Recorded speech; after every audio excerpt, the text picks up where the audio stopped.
The US Secretary of State has been meeting with his Egyptian counterparts and other senior officials this week.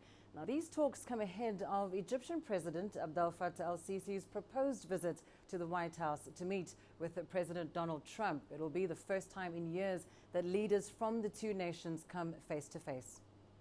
Syria and other regional issues were on the table for Rex Tillerson and the Egyptian Foreign Minister Sameh Shoukry as they met at the US State Department. This sit-down comes just days after the US commander responsible for Middle East operations met with the Egyptian president and army officials in Cairo. General Joseph Votel talked about steps to revive the military relationship between the two nations, including the resumption of a joint biannual exercise. The war game, known as Bright Star, was cancelled in 2013 by President Obama in reaction to violent unrest in Egypt.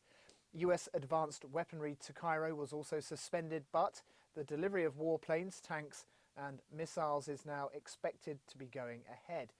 Warmer relations between the two countries had, of course, been signalled after last month's phone call between President Trump and President El-Sisi.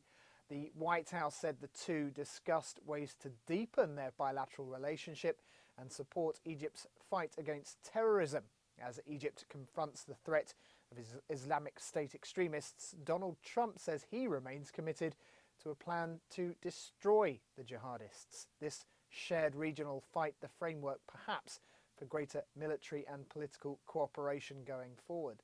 But at a time when the Trump administration is considering slashing foreign aid, Egypt will hope the $1.5 billion it receives from the US isn't part of Mr. Trump's cost-cutting plans.